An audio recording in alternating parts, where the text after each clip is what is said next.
rhythm of study. I'm just the kind of person that if I don't have a reason to do something or a deadline or a something in front of me, I just don't do it. And I mean, you can never tell how much I love doing it. I think it's because I love studying so much that it doesn't seem like work, and so I always think I need to be working on something. It's like a guilty pleasure to sit down with all your books spread out around you. So I was excited to get back into that. I usually, I teach tonight and in the morning and tomorrow night, and then I crash on Wednesdays.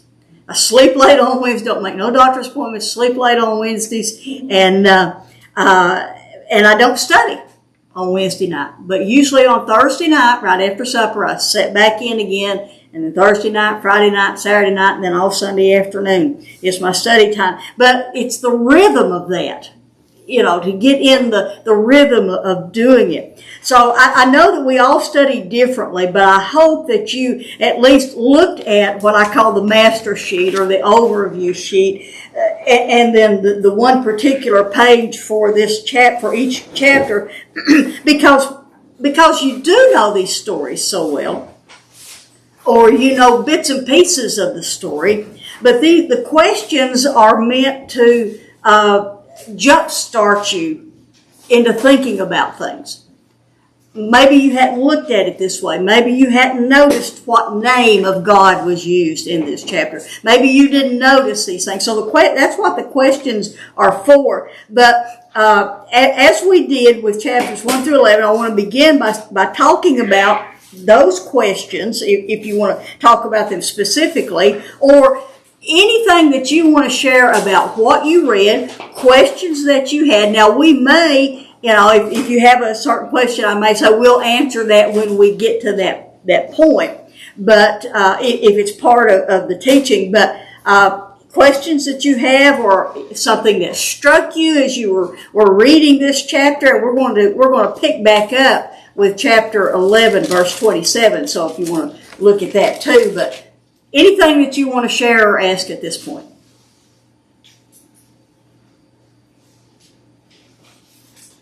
Well, I know that the Jews hold Abraham in high regard, but this chapter is basically the man failed. He did. And this won't be the last time. Yeah, I don't know if that's supposed to encourage us that he messed up so many times, but you're right. It is, just to add what you said.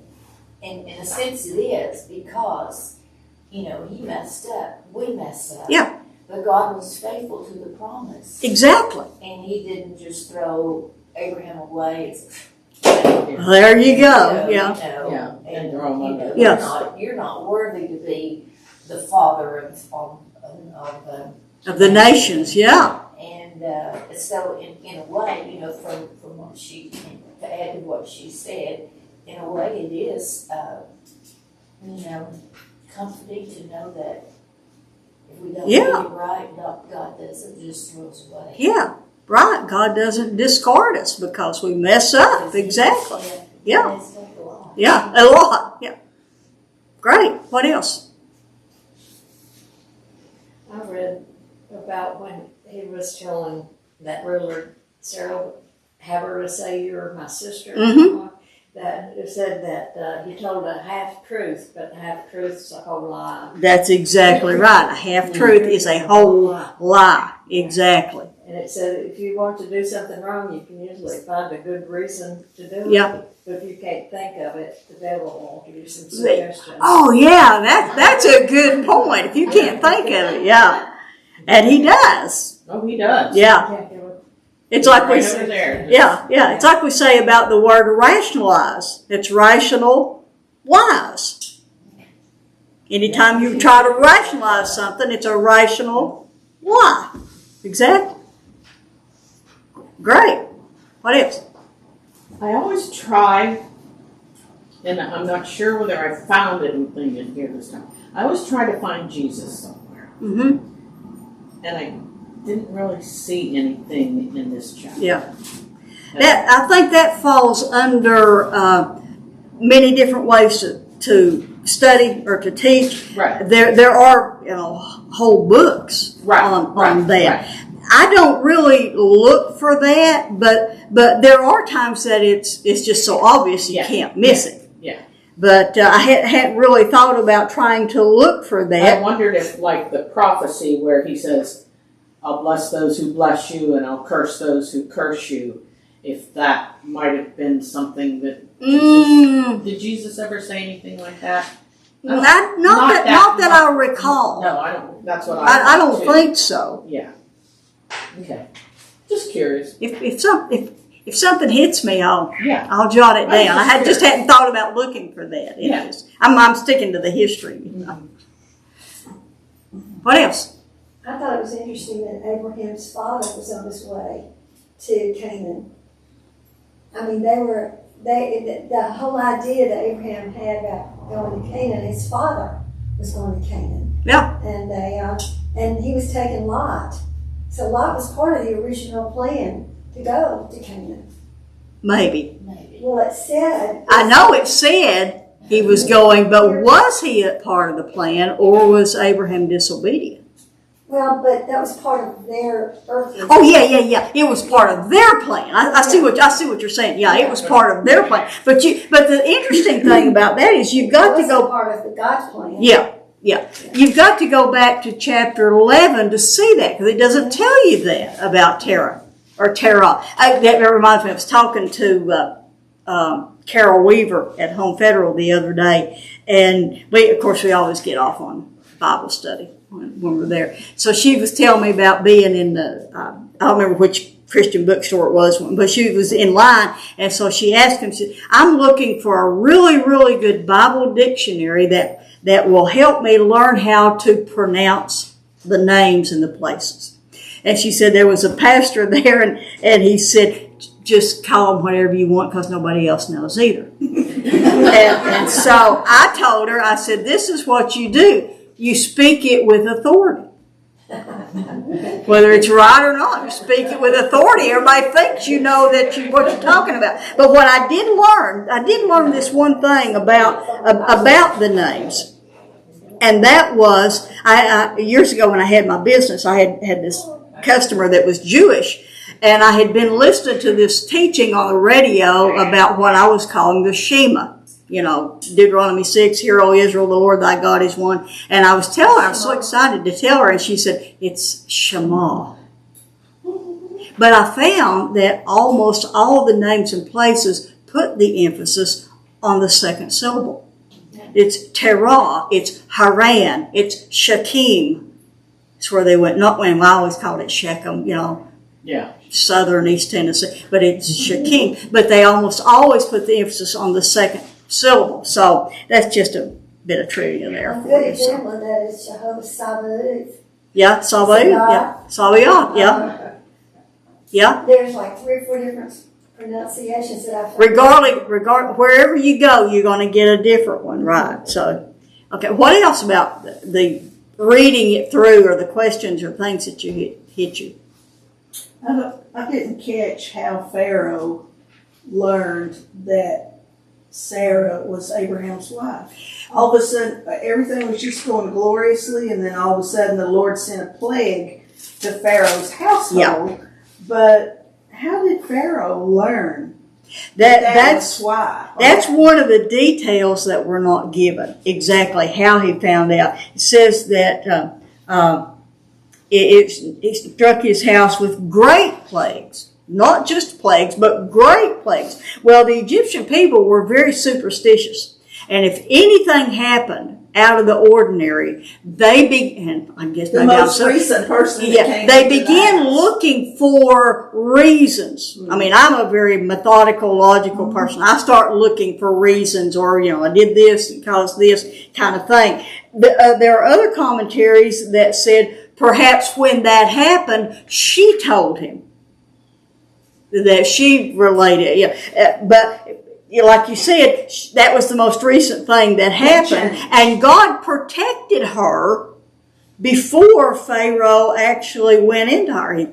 So protected that sanctity of that Abram and Sarai unity before before she was with Pharaoh. So we don't know that for a fact, but it's like circumstantial evidence. He knew something was up with not only plagues, but great plagues.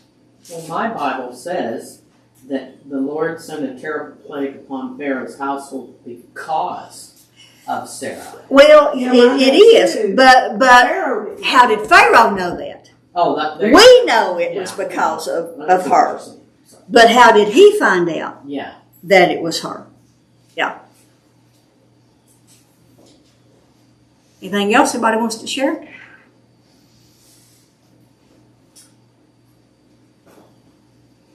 All right, well, we'll jump in, and if you have questions and comments as we go along, don't wait for me to call on you. If you raise your hand, I may not see you. Just jump right in. So before we dig into the scripture, though, two themes that I want you to be aware of as we study Genesis. And we talked about these as we studied chapters 1 through 11, but I want you to keep these two themes at the forefront of your mind as you're studying, because we're not just studying for studying's sake, just to know the facts. Well, I know that.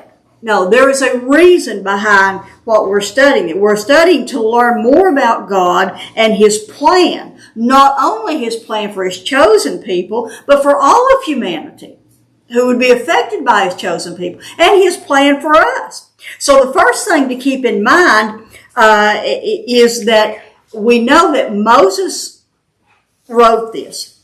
But as we've talked many times, especially in chapters 1 through 11, as Moses was compiling this history, what were the Israelites learning about their history? And why was it important that they know it?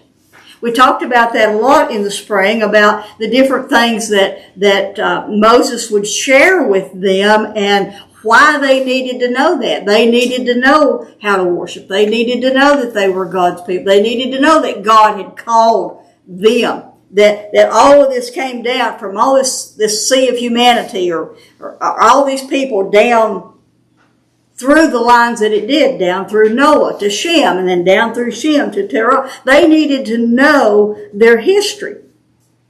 So as he relates this history, Israel would learn that her very existence was God's work through a man, Abram, not, as we said, not a perfect man at that, but through a man who responded by faith, left where he was to go to a place that God would tell him.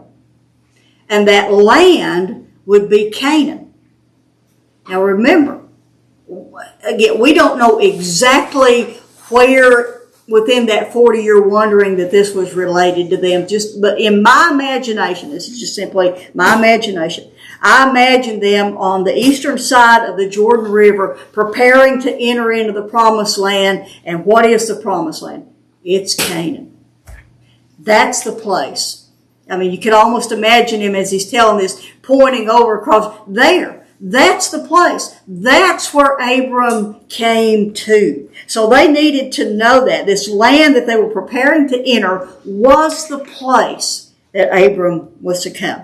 Second of all, and this is more of an underlying theme, and that is, to paraphrase a quote, what did Satan know and when did he know it?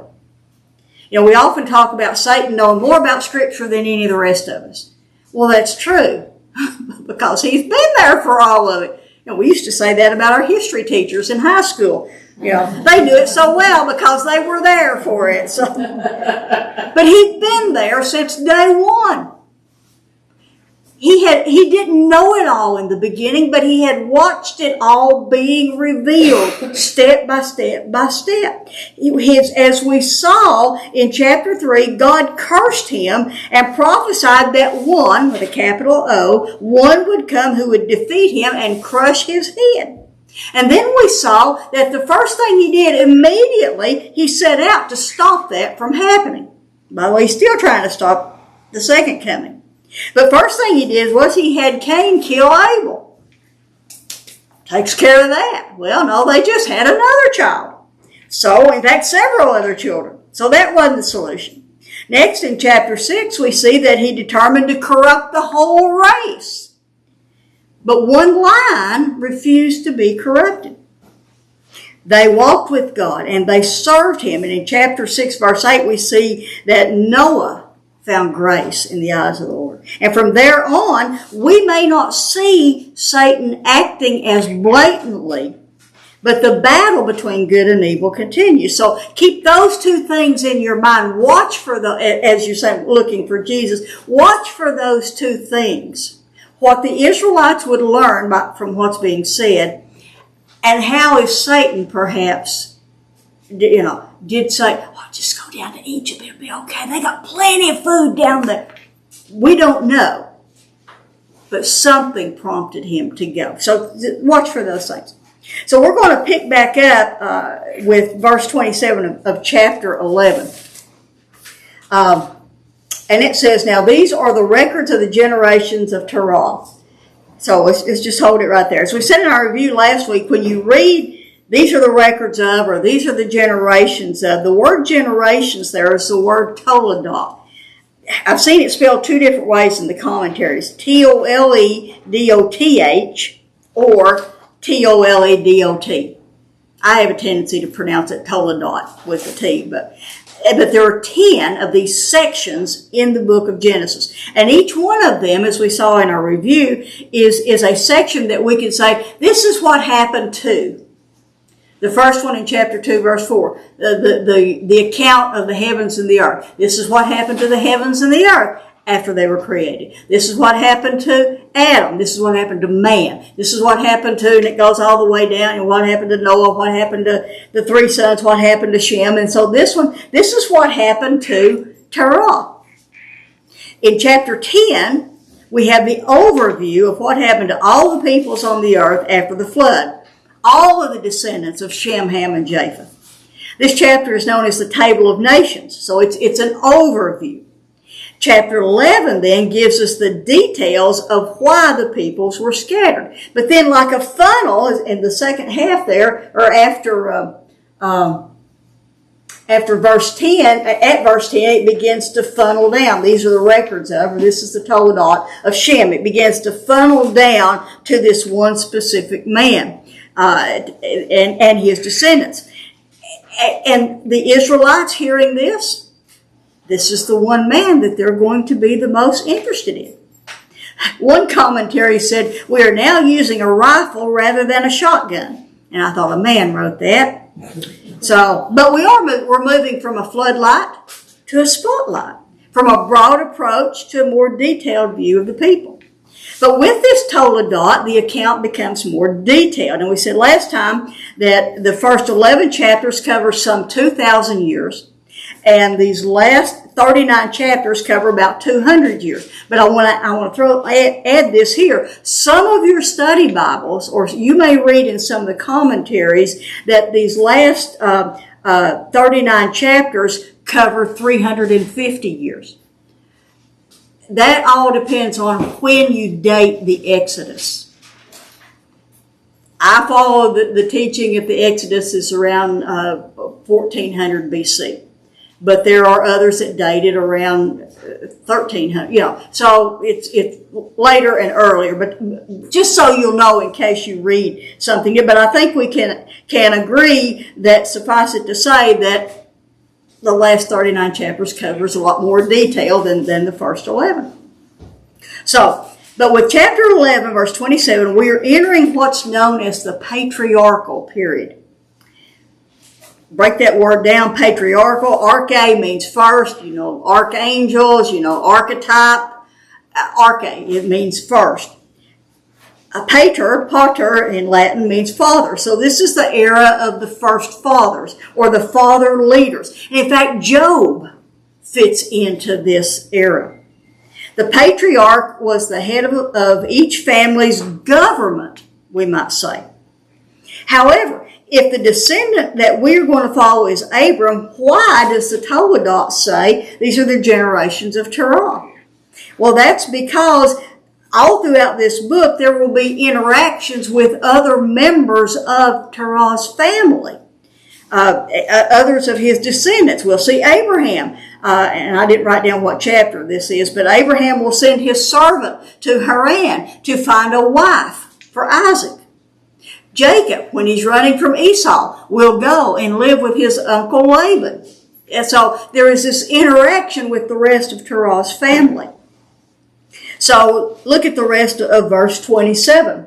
These are the records of the generations of Terah. Terah became the father of Abram, Nahor, and Haran. And Haran became the father of Lot. Now we'll see in a moment that Haran has other children, but that one line, that one bit of information is very important. Verses 28 and 29, and Haran died, and remember this is an overview. Haran died in the presence of his father Terah in the land of his birth, in Ur of the Chaldeans. And Abram and Nahor, the other two sons, took wives for themselves. The name of Abram's wife was Sarai, and the name of Nahor's wife was Milcah. I'll say it like you know what you're talking about.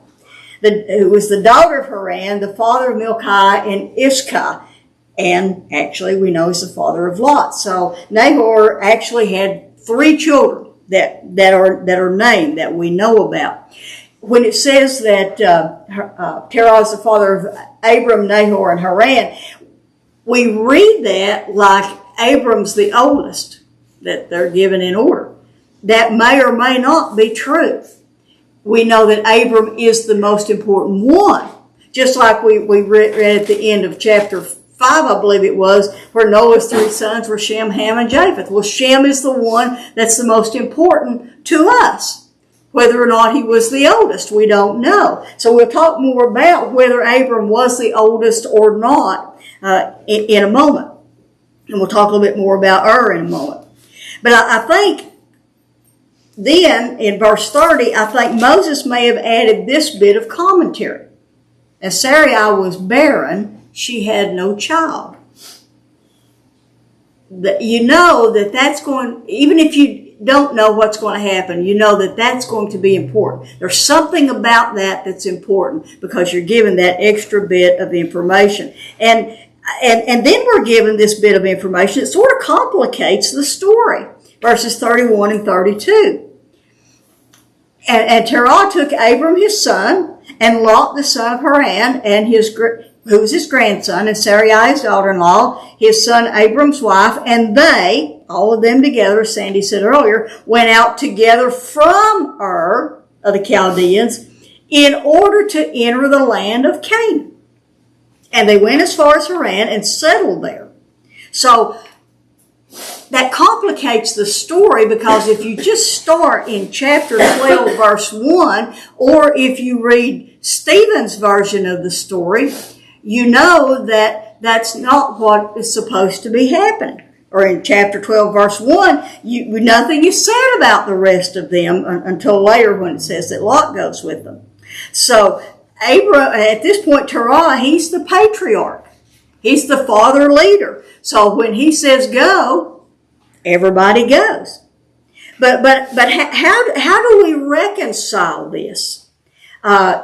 Stephen, let me read to you. Stephen, in Acts 7, verses 2 through 4, Stephen tells the story this way.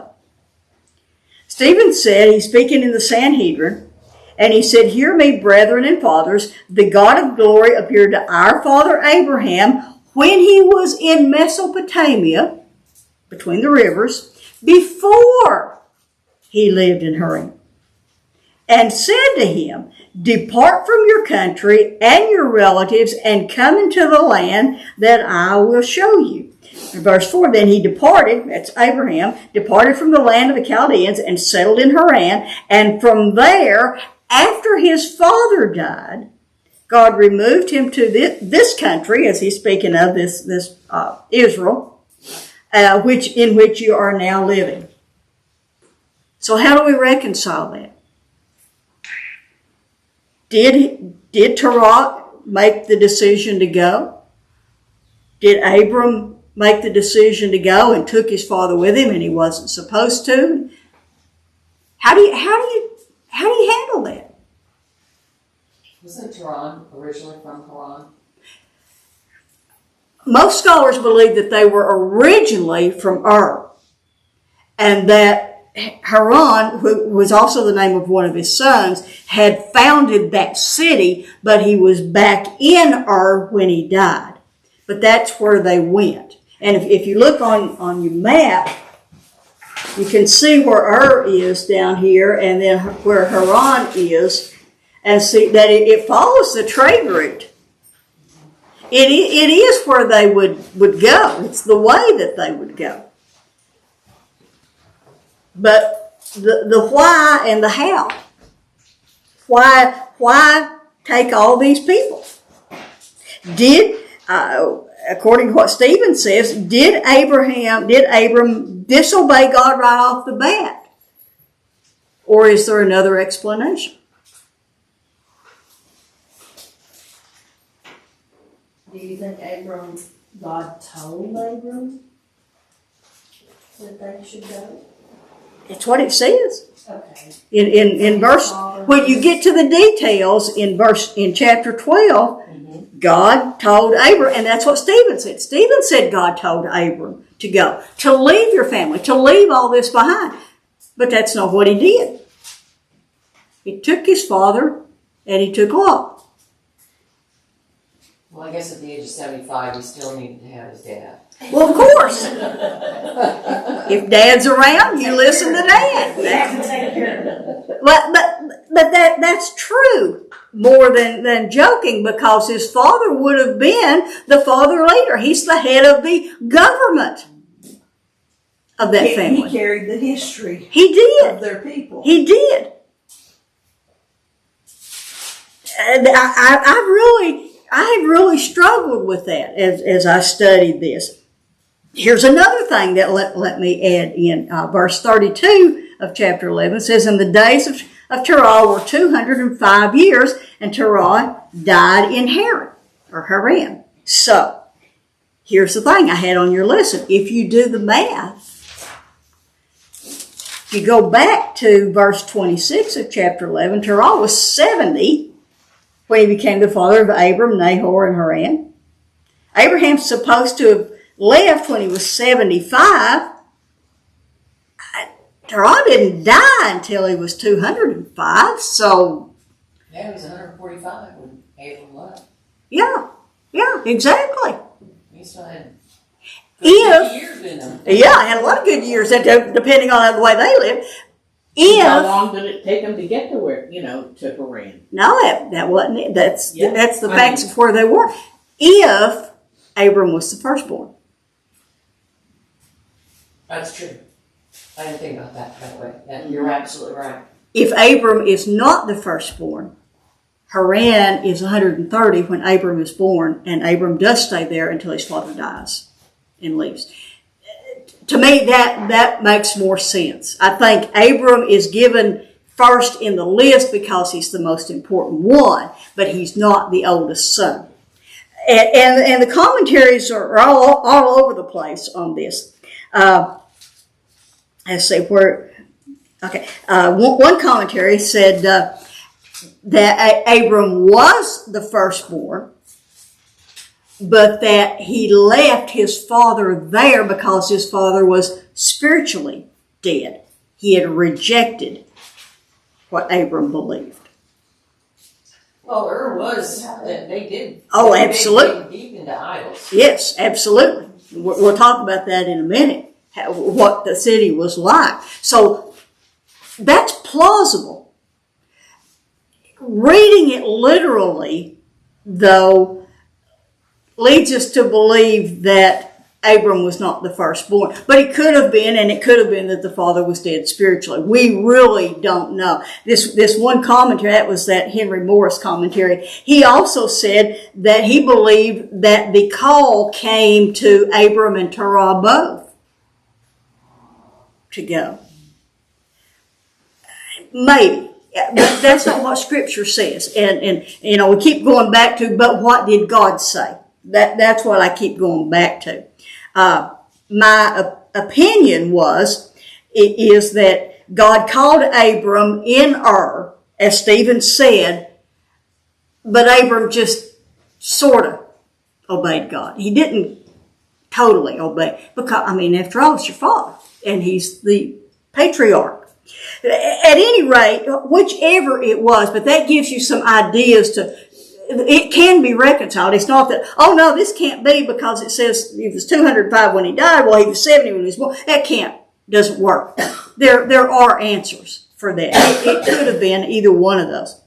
But at any rate, they did all leave Ur together. As Sandy said, that was their plan. That wasn't God's plan, but that was their plan, was to leave Ur all together. It's important that you know a little bit about Ur. As Kay said, the ruins of Ur are in southern Iraq today, near the Euphrates River. It was an urban area. It had a great library. It was a center of manufacturing and farming and shipping. Most scholars believe that it was right on the Persian Gulf at that day. Today, it's a distance away from the Persian Gulf because of silt and the way, that waterways fill in. But most scholars believe it was right on the coast. And let me throw this out. I didn't put this in my notes, but this came to mind. One writer said, I don't remember which one it was, but one writer said that later on, when God will tell Abraham to look at that your descendants will be like the sand on the shore, that he knew what that was. And I'd never thought about that. The way we think about where he's been, he wasn't on a seashore, but he could have been in Ur on the seashore. And he knew about grains of sand. But that's just an interesting thought. But it was this urban center, this manufacturing and farming and shipping. This is not just some wide place in the road. They lived in houses there. Abraham, the rest of his life, will be a sojourner and live in tents. And he gave that up. He gave up living in a house to live in tents and to follow God. And this is very important. It was a center of moon god worship. In fact, according to Haley's handbook, the remains of 2 temples have been found there. And I know you're going to laugh, and I got to tell you this though. The name of the moon god was Nanner. I know what went through your mind. Surely you're not pronouncing it right. Nanner. They know what, but maybe it was Nanner. It was Nanner. That's what it was. That's what it is. But East Tennessee, it was Nanner. Mm-hmm. And then there was another temple that was for his wife. I forget what her name was. It wasn't. Yeah, Nanner. So, but anyway, so Alfred Edersheim said that bricks have been found in the area dating to, get this, 2000 BC. What a surprise. According to Jewish teaching, Terah was actually a maker. He was a craftsman of idols. Now, whether he was or not, we don't really know. That's Jewish tradition. But we do know that many of the names of his family were names associated with moon god worship, except for Abram. All the rest of the family's names were associated with moon god worship. At any rate, Abram grew up in a family and a culture of idol worship. Everybody was a part of it. If you were with us, and we said this in the review, and then also when we were studying in chapter 5, idol worship was and had been prevalent among all the people for a long time. We remember in chapter 5 that we said that Enoch, that there was a definite article "the" there that doesn't show up in our English translations, but what it says is Enoch walked with the God. The God. So there was idol worship everywhere. And the flood didn't stop that. In fact, in Joshua 24 verse 2, Joshua tells the Israelites that your ancestors, including Terah, the father of Abraham and Nahor, lived beyond the Euphrates River and they worshipped other gods. They were polytheists. So Terah was a polytheist. So now, coming back to our theme, maybe the Israelites sitting there, hearing this history, maybe some of them began to squirm a little bit because they brought some of their gods with them from Egypt. We know that. It tells us that in the wanderings. So, maybe, that's things getting a little bit hot there. But verse 31 of chapter 11, the objective was to go to Canaan. However it was, God spoke to Abram. Abram obviously told his father, and the objective was that we'll just all go there together. We'll go to Canaan together. But they left Ur and they went to Haran, which Haran wasn't much better morality-wise. Haran was 700 miles northwest of Ur, about 60 miles from the Euphrates River. It was located on a main caravan route connecting the cities of the east, the far east, with Damascus. You can see on your map where it is, and from Haran over to, I knew how to pronounce that and I just lost it. Carchemish. But anyway, over, and then they would go down through Damascus, down all the way down into Egypt, which of course it would go through Canaan. But they also worshiped, those in Haran worshiped the moon gods and goddesses. You may remember the story. We'll get to it maybe next year sometime. But when Jacob went to Haran and married Leah and Rachel, when they left there, you may remember Rachel took some of her father's household gods with her and hid them. And he didn't come looking for Rachel and Leah. He came looking for the idols, the little statues that they had around in their house. But then verse 32, Terah dies, either spiritually or physically, whichever it is, and Abram finally sets off for Canaan. So any thoughts or comments on this part? Questions? We don't like to drive to Turkey Creek. No. So this is an unbelievable. I mean, that's a trek, 700 miles. Trip. Yeah, that is true. We're that way. We have to have multiple purposes just to go to West Knoxville. So. Yeah. And it wasn't something that happened overnight. No. And these people traveled most of their lifetime. Yeah, they certainly did. So from verse 10 on in chapter 11, all we have are dry facts. This happened, this happened, this happened, this happened. Now in chapter 12, we see this tributary, as we called it, breaking off from the river of humanity that would lead now to the Redeemer. And now God began to prepare a nation whose people would not only produce this seed of the woman, but produce a nation who would be responsible for carrying the message of the Redeemer back to that river of humanity. And so what did Satan do? Couldn't let that happen. He set out to not corrupt the people like he did in chapter 6, but to derail them. First of all, Abram starts out, he's not supposed to take his father, and what's he do? He takes his father. Lot, you can, maybe he was raising Lot because Lot's dad had died. You can sort of say, well, he was like his son. But his father, he wasn't supposed to. But he did anyway. And so he went. So derail him. Don't have him obey completely. So look at verse 1 of chapter 12. Now, it gives you an indication that some time has passed. Now, the Lord said to Abram, go forth from your country, from your relatives, and from your father's house to the land which I will show you. That was the call. That was what God had called him to do, that he did not fully obey. Now, depending on what translation you're using, your translation may say after this, or the Lord had said to Abram.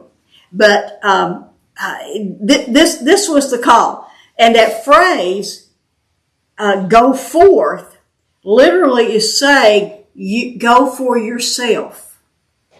You do it.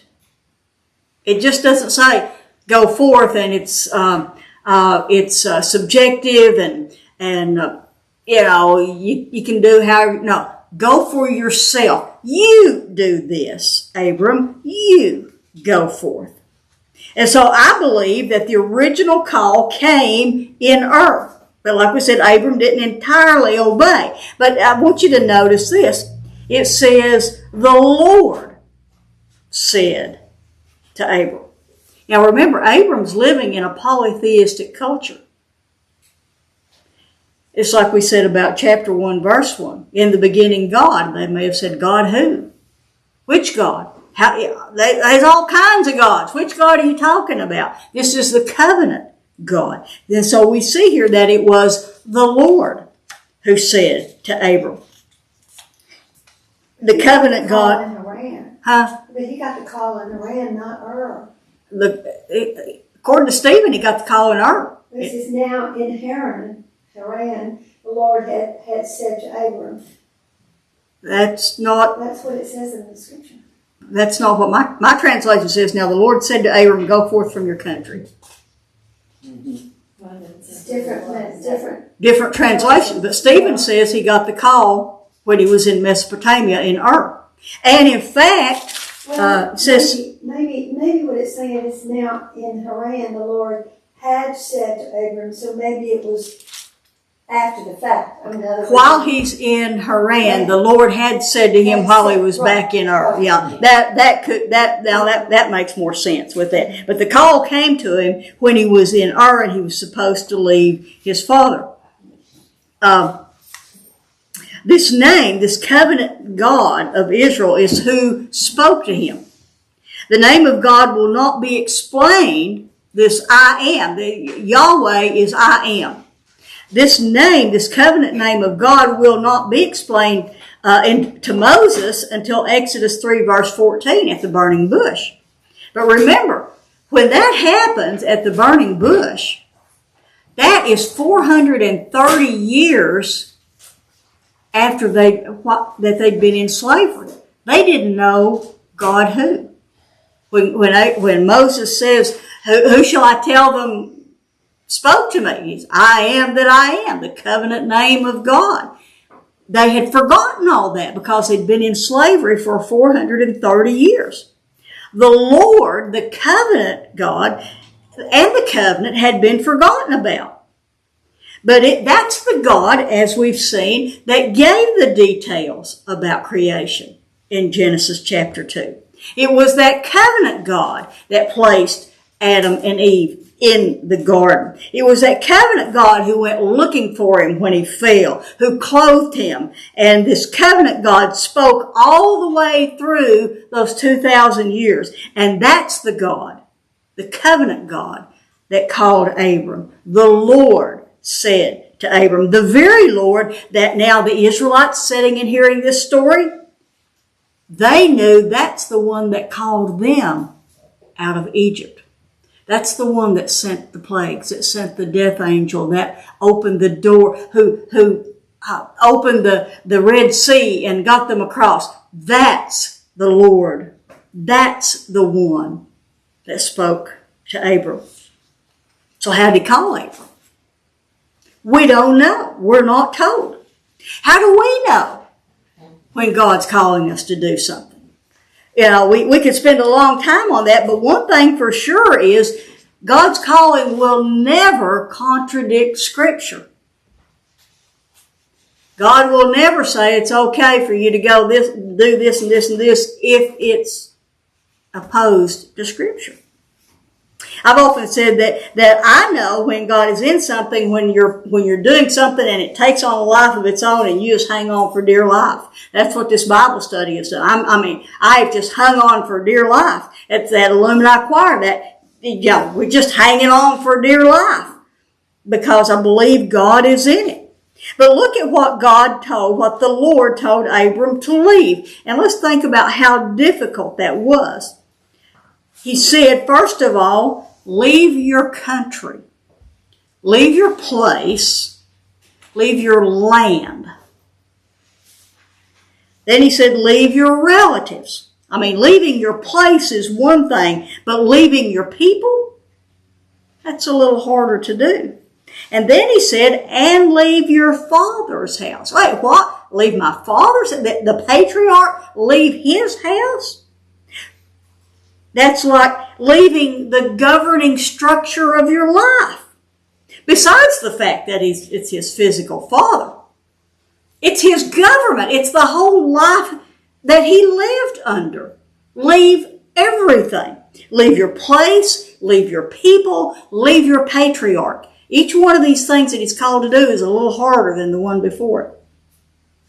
And for that, God promises 7 blessings. But before we list them, notice that they are unconditional. God didn't say, if you go, I'll give you this. God said, you go for yourself, and I will give you this. Go, and I will. By the way, make note there. I do this a lot of times. I'll circle and make note how many times God says, I will, in this section. First, verse 1, the second part of verse 1, go to the land which I will show you.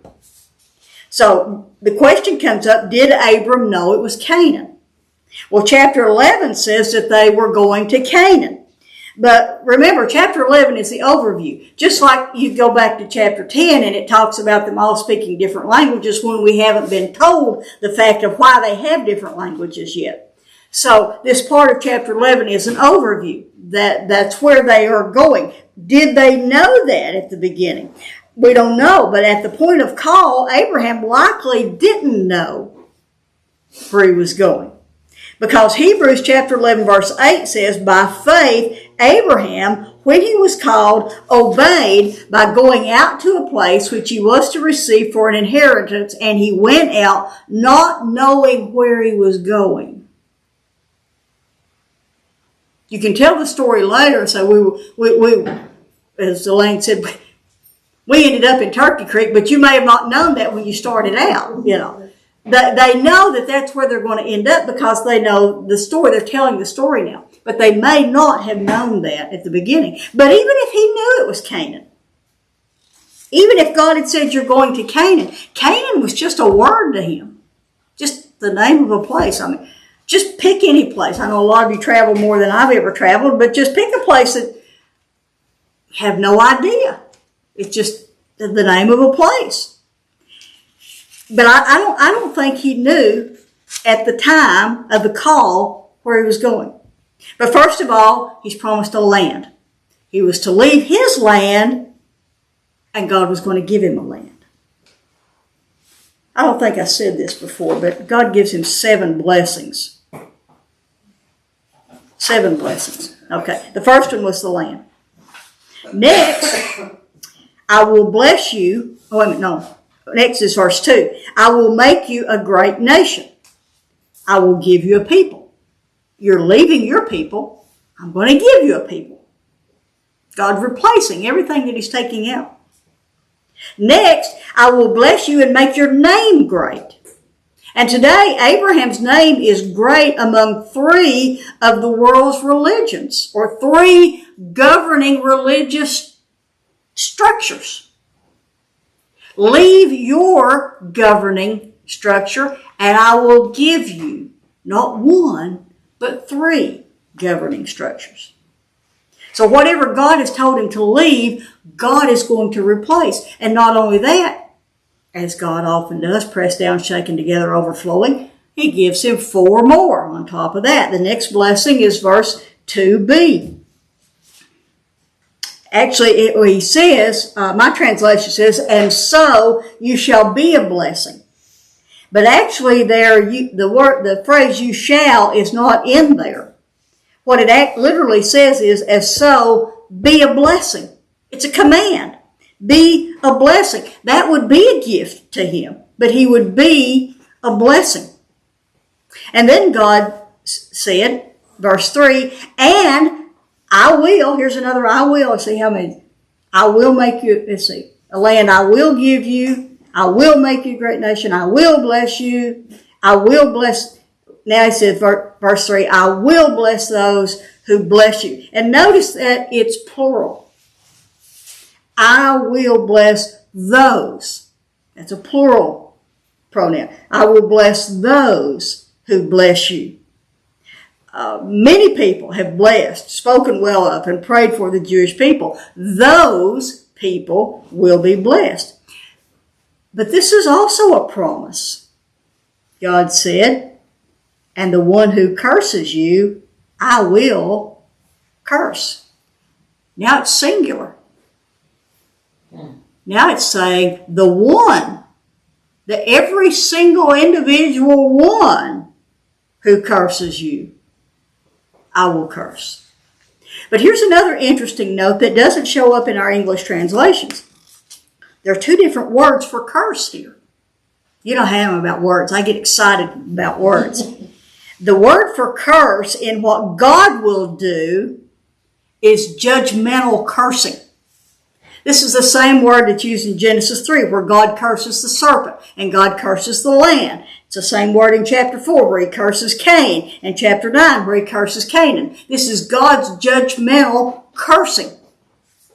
But the word for curse, as in the one who curses Abram, is a word that can simply mean to be trivial or make light of, make fun of, or be disrespectful to. How many anti-Semitic type cartoons things have you seen where the typical Jew is pictured as having a huge nose? That whoever drew that, did that, that one person will be cursed with God's judgmental cursing.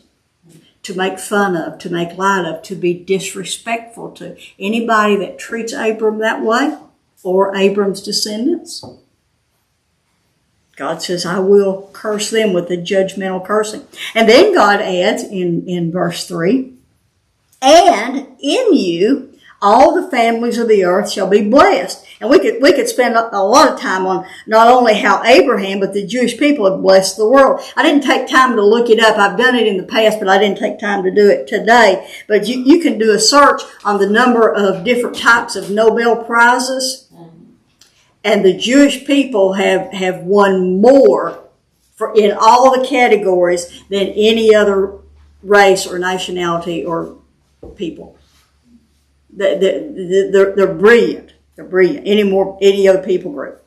As Paul said in Galatians 3:8, God proclaimed this good news, this gospel, to Abraham long ago when God said, all nations will be blessed through you. And we have been. Not the least of which, obviously, is the Messiah.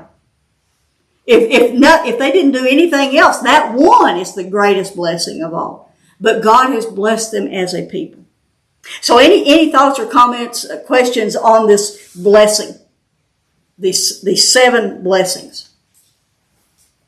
And what's the number 7 in Scripture? Perfection. Perfection. Okay, now look at verse 4. And I think again this is Moses adding in detail here.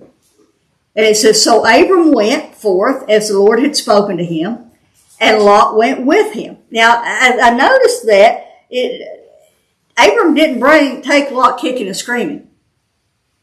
Lot went with him. Maybe it was Lot's choice to go with him. I don't know that I would say that was being disobedient if he's responsible for Lot, because obviously Lot's a younger man than Abram. But at any rate, Lot went with him.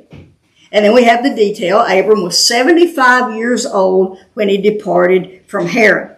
And we know from other scripture that Sarai is 65. We don't know Lot's age, but apparently he's not married yet. And it's about 400 miles from Haran to Canaan. So what is interesting there in verse 5, Abram took Sarai his wife and Lot his nephew and all their possessions that they had accumulated and the persons which they had acquired in Haran. So this is the second phase of their journey that they've set out after Terah has died, either spiritually or physically. And here's the thing. They set out for the land of Canaan, and thus they came to the land of Canaan. There's 400 miles in the white space between those two phrases. So obviously a lot took place between that. We don't know what all took place between those two phrases, but it's 400 miles worth of stuff. And then verse 6 says, and Abram passed through the land as far as the side of Shechem to the oak of Moriah. And then he makes this interesting statement, and I think Moses is adding this, and he says, now the Canaanite was then in the land. Well, they're in Canaan. Of course the Canaanite is in the land. Duh. But why do you suppose Moses made that very obvious statement? I think he was trying to make the point that that land was inhabited. Yes. They weren't going into just an empty, deserted place. Yeah, exactly. The land was inhabited by someone else. Why else would he have made that statement? Remember who he's talking to? Israelites And where are they? wandering.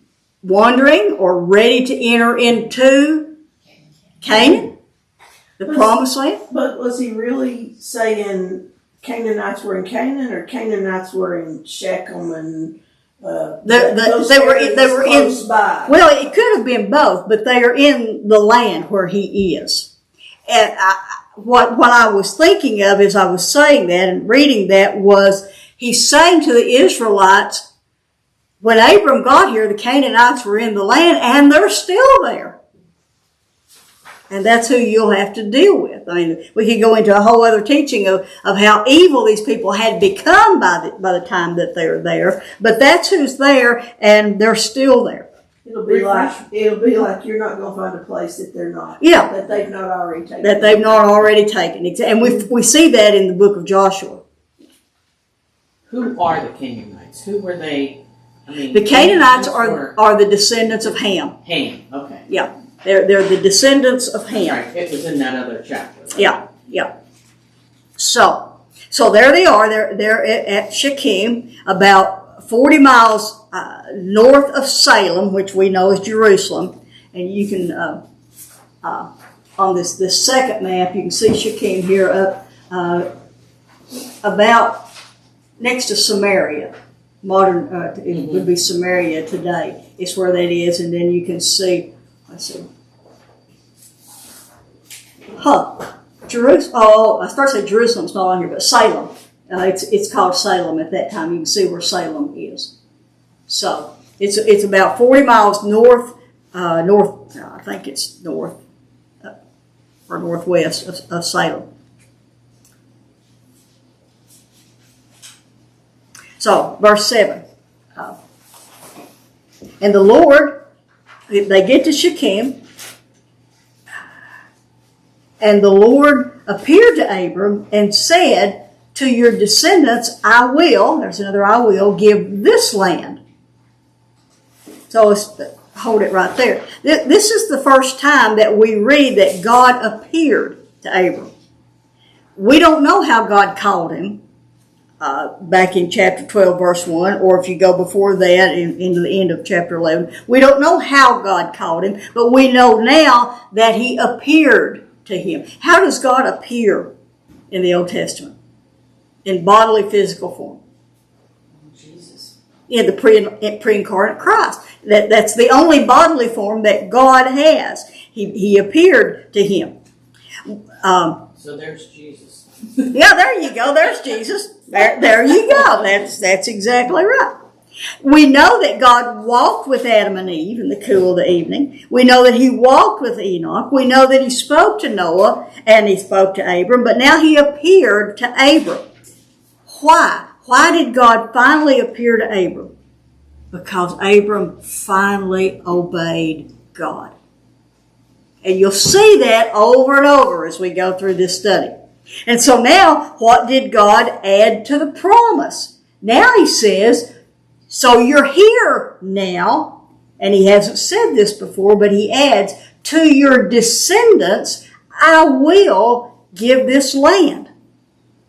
Notice that Abram himself never owns any land in Canaan except his burial plot. His and Sarah's burial plot. That's the only land he ever owns. He's a sojourner the whole time. So what was Abram's response when God said that? He built an altar. Exactly.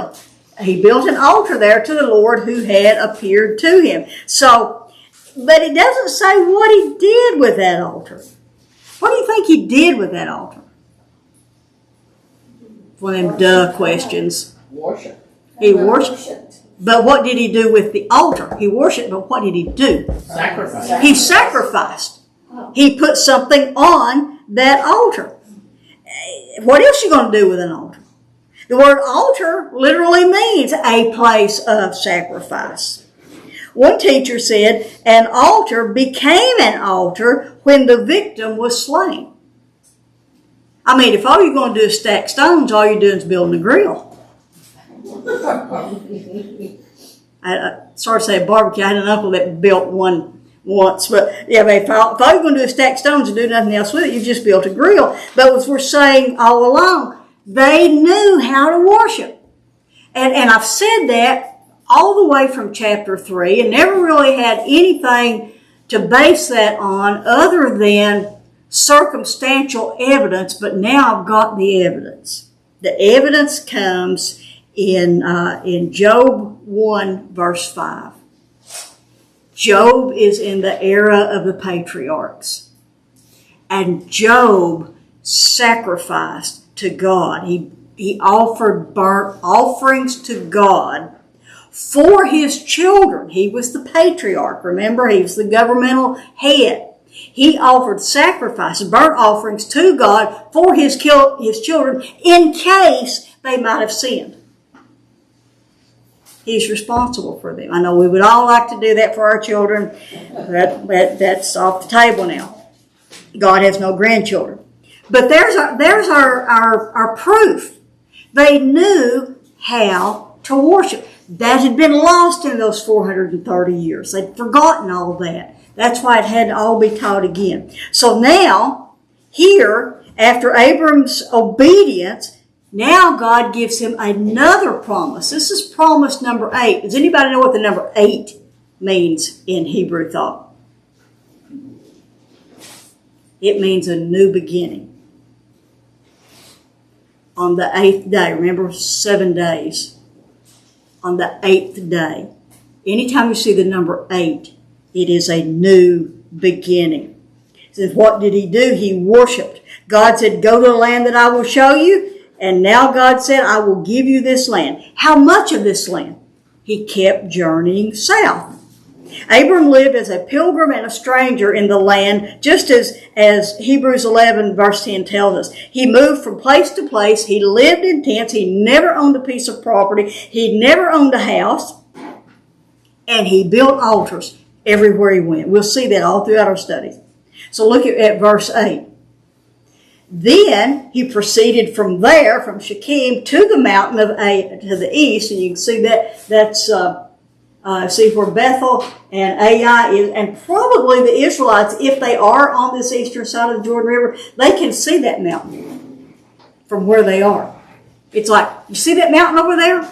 That's where he came to. And remember, in fact, Sunday, Pastor Pat was preaching on John chapter 4, the woman at the well.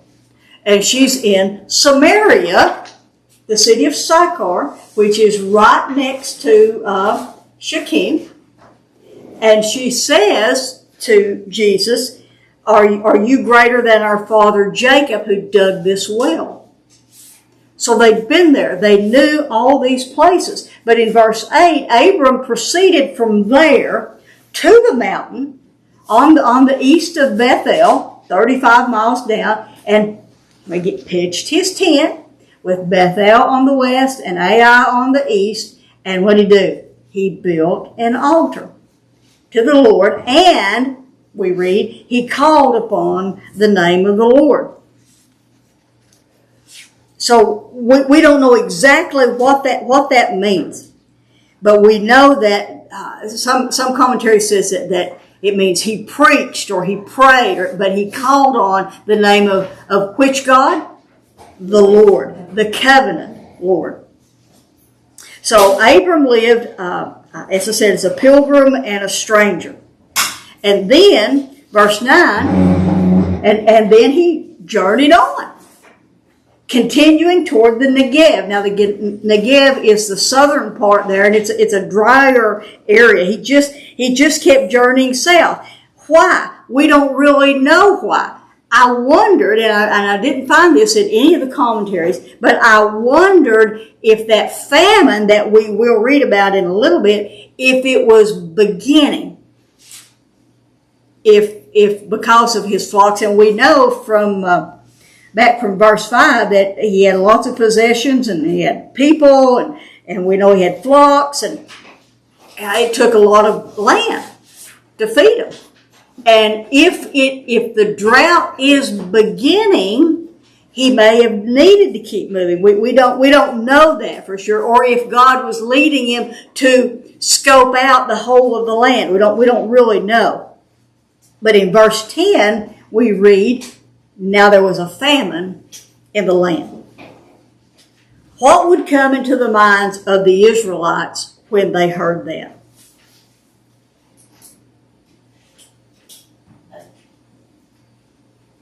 There was a famine in the land. Just Jacob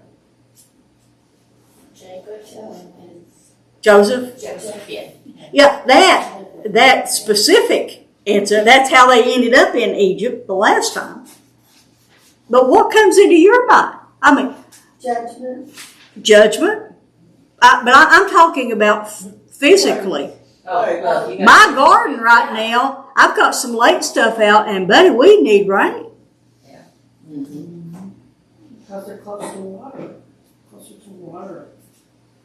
He was not trying to get closer to water. That could, yeah, he may have been trying to get closer to water, but when His family. yeah, he's worried about all this. But the Israelites that Moses is relating this to, when they hear the phrase, now there was a famine in the land, their ears perk up. Because they've been through, their near ancestors, as you said with Joseph, their near ancestors had been through an extreme famine that lasted for 7 years. But that area, there are famines from time to time. There are droughts and famines. So, but the tone of the story changes. There was a famine in the land. If you don't know, if you haven't read this, and I keep saying, try to make yourself read it like you don't know what's going to happen next. But if you don't know what's going to happen next, what would come into your mind? Uh-oh. It's like in the movie or the TV program, when the music changes, something different is about to happen, and this is ominous music. Something is going to happen. And then we read in the rest of that verse, so Abram went down to Egypt to sojourn there. For the famine was not just in the land, the famine was severe in the land.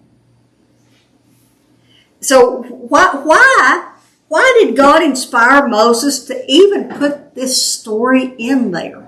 I mean, it is factual history. By the way, this is the very first mention of Egypt. We're talking about the very first everything.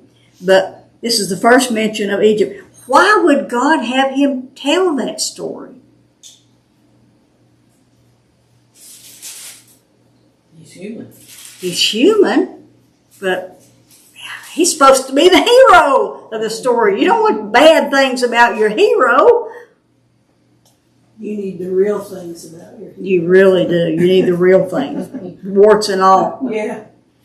It sets the stage for what's going to happen in chapter 13. What's going to happen in chapter 16. It will set the stage for where all the Ishmaelites came from.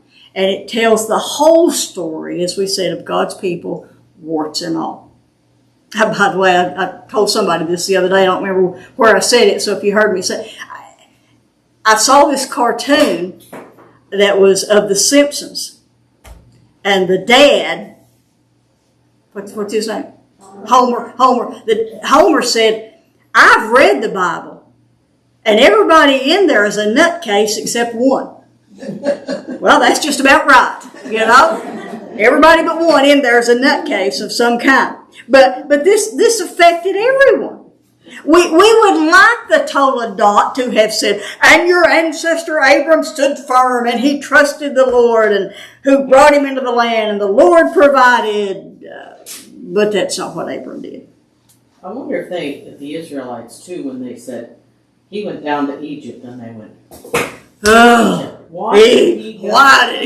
That's a thought. Yeah, Of all places. I mean, Well, because we just came from there, people. Literally- We know it wasn't good. So. literally and physically speaking, because there were droughts many times through this promised land Canaan area, even if there was no rain in Egypt, the Nile watered the land. So they had water source when a lot of other places didn't have water source. But you're probably right. Oh, I can't believe he went to Egypt of all places. Why didn't we learn from him the first time? Yeah, exactly. Well, and we'll talk about that in a minute. But it was a severe famine, and it was happening to Abram. Here's the thing. It was happening to Abram just like it was happening to everybody else in the land. And it affected him. We got to talking yesterday. I don't even know how we got off on this subject, but in Sunday school we got off on talking about droughts. And Lagonda, who's in our Sunday school class, shared about her dad, who was a farmer, and got to telling about one year when the drought was so bad and the ground was cracking and he had cattle. And they were right on the river. But still, how it affected him emotionally. And if it affected him emotionally, it affected the rest of the family emotionally. So this affected everyone. One commentary said, if life is just as tough for believers and non-believers alike, what's the advantage of being a believer? Hope. That's exactly what he said. That was the rest of the quote. The advantage is hope. We don't just hope as in wishful thinking. I hope we get so right. We have hope, which is a certainty. And if you've listened to Andy Woods on this, he said we need to exercise our faith muscle. Philippians 4:19 says, my God will supply all your needs according to his riches in Christ Jesus. But this is the first test in the new land. The question is, would Abram trust God or not? Not. He didn't. So he went to Egypt to sojourn there. That word just means I'm just going to camp there a little while, temporary stay. I'm just going to do this until things get better. Mine says wait it out. Wait it out. He's going to just sit there. He's just going to wait out this famine. You and I might say, I'm just going to do whatever until things get better. Famous last words. I'm going to do what I have to do. Do what I have to do. But the Egyptians, you remember, were descendants of Ham also, as well as the Canaanites were. The Egyptians were. They were polytheistic, they were cruel, and they were immoral. So one bad decision brings on another bad decision. Now, Henry Morris, and we've got several women in the morning group who are reading that commentary. Henry Morris says, in his commentary, gives Abram and Sarai a great deal of credit, and he says that they prayed about it and they loved each other, but they needed to do what they needed to do. I don't buy that. I mean, that's my opinion. I don't buy that. I don't think so. The thing is, God did not tell them to go. Now later, as we've talked about Joseph, later in the days of Joseph, God would tell them to go. The reason being, I've often referred to it as that it was like an incubation period. When the 12 tribes of Israel went down to Egypt in the days of Joseph, there were 70 people of them, total. That's all those 70 people. But when they came out, there were millions of them. They went from a tribe to a nation while they were there, but it was a time of incubation. They may have been destroyed, killed, whatever, if they'd stayed, those few of them in Canaan all those years. But it was kind of like an incubation period. It was the last part of those 430 years when it got extreme. They were not treated that way for 430 years. They were treated that way after the new Pharaoh came, as we see in Well, you know, Exodus 1. as bad as it looks that Abram didn't pray about it, he didn't seek God's advice or direction on this, he came out of that place very wealthy. He did. He did. God blessed him in spite of. And What he did. he could have been killed. Yeah. I mean, Pharaoh And could have. Sarah could have been. Yeah. So you kind of have to have a little bit of an open mind about that whole time frame. Well, who's to say that he wouldn't have been that blessed if he had stayed and waited on it? You know, but God blessed him in spite of his disobedience. Romans 8:28, and we know that all things work together. Yeah. So even when we mess up, as we say that he did, God, because he loves us, will see us through it as we come back to him and continue to bless us. So God would prepare a place for the 12 tribes and they would grow to a nation. Warren Wiersbe said, in times of testing, the important question is not how can I get out of this, but what can I get out of this? James 1, 2, and 3 says, consider it all joy, my brethren, when you encounter various trials, knowing that the testing of your faith produces endurance. But here's another one you might want to jot down. Romans 3, verses 3 through 5, which said, Paul says, we also exult in our tribulations, knowing that tribulation brings about perseverance. Perseverance brings proven character, and proven character brings hope, and hope does not disappoint, because the love of God hath been poured out within our hearts through the Holy Spirit who is given to us. But like most of us, that's not what Abram did. He didn't say, what can I learn from this? How's God going to show up and show out? No. How do we know he was nervous about what he did? He starts making contingency plans. When you start making contingency plans, you're anxious about it. All the way from Haran to Canaan, not a word about where to go and what to do. In fact, we're not even given anything. It's just 400 miles. They set out for Canaan and they ended up in Canaan. And now he says,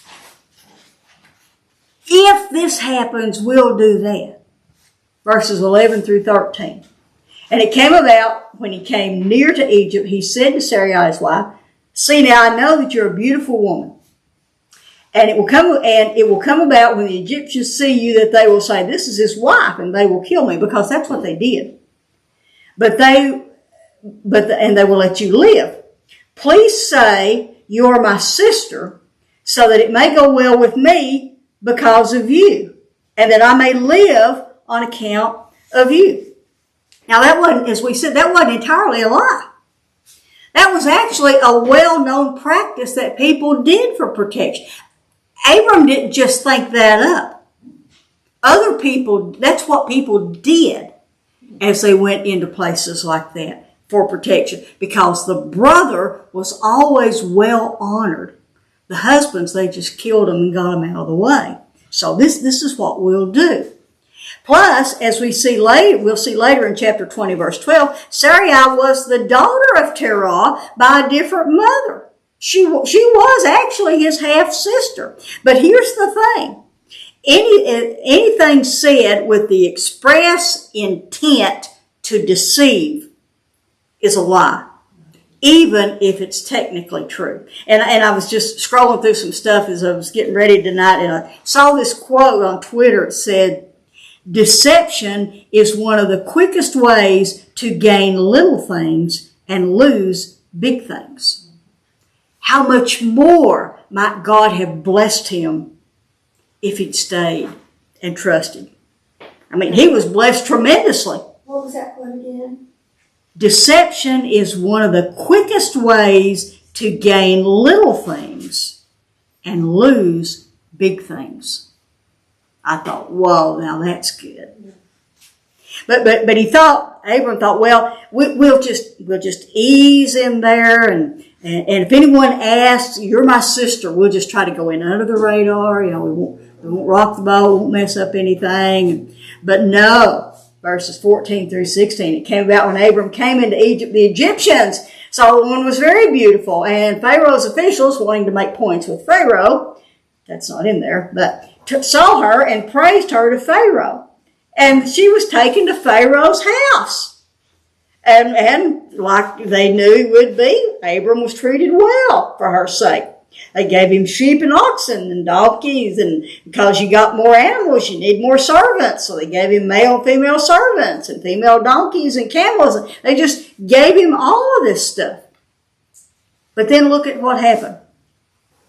But the Lord, the covenant God, struck Pharaoh and his house. Now that, what these Israelites had just experienced, of the firstborn son dying, they may have been thinking about those things. But the Lord struck Pharaoh and his house, not just with plagues, but with great plagues, on account of or because of Sarai, Abram's wife. Then Pharaoh called Abram in, and he said, "What is this thing you've done to me? Why did you not tell me that she was your wife?" And so I suspect that Sarah told him once he questioned her. Verse 19, and why did you say she is my sister? So that I took her for my wife. And then now, here's your wife. Take her and go. I mean, think about that scene for a minute. Abram's sin caused Pharaoh and his house to suffer. Our sin can have way further consequences than we realize, cause others to suffer. But now here's the part that got me though. Pharaoh rebuked Abram. He could have beheaded him on the He could have spot. beheaded him, but think about what that's saying. What a sad state of affairs when a pagan, polytheistic Egyptian has to rebuke a follower of God. What about when a non-Christian rebukes a Christian for their actions? Ugh.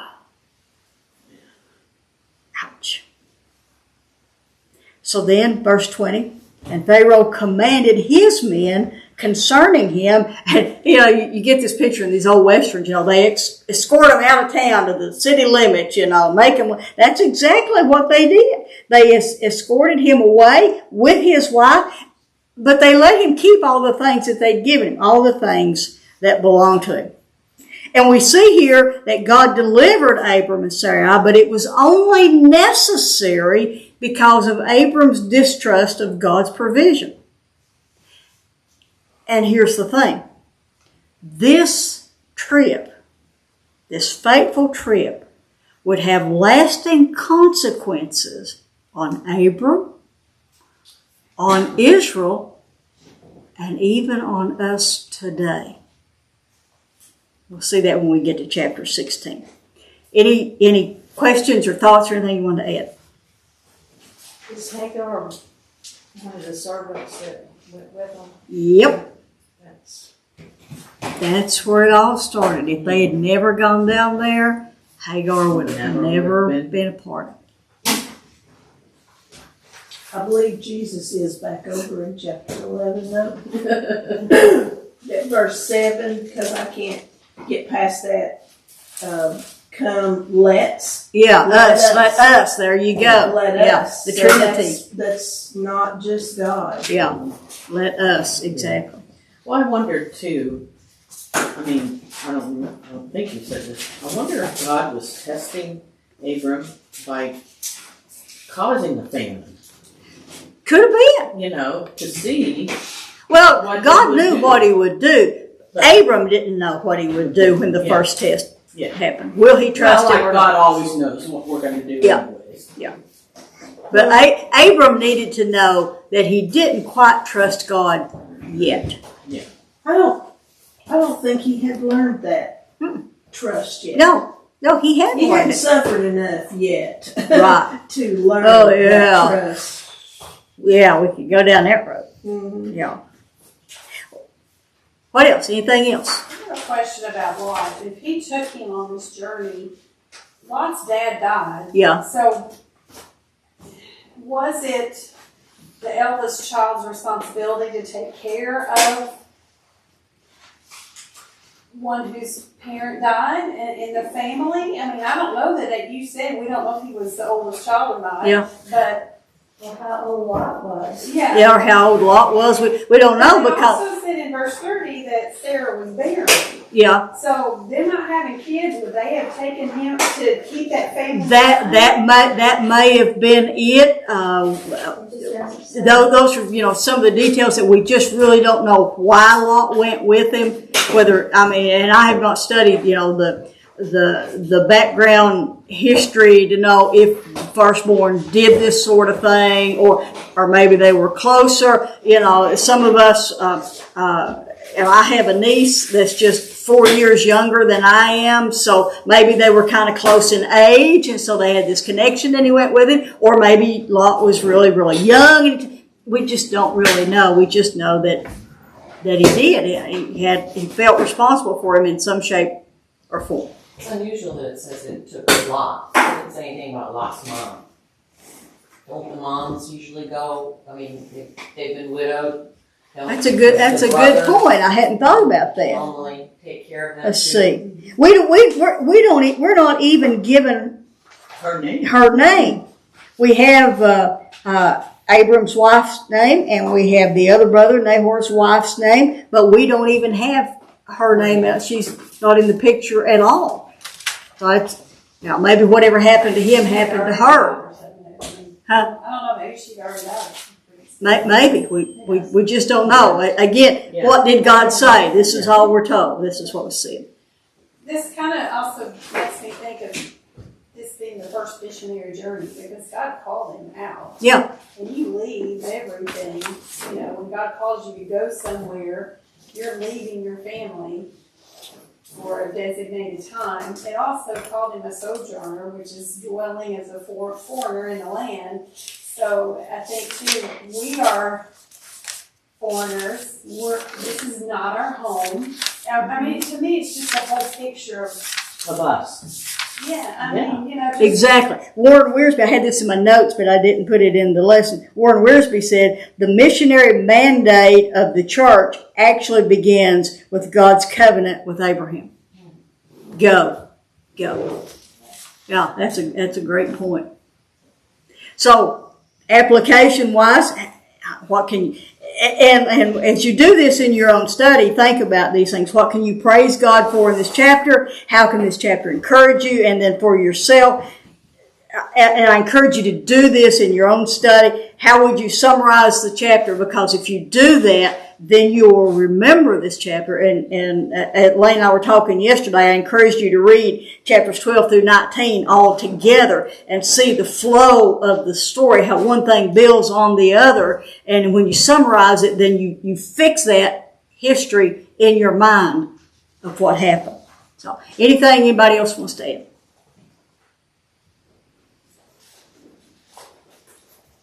All right, good deal. Well, let's pray. Thank you, Father, for this study. I learned so much in this, and I learned,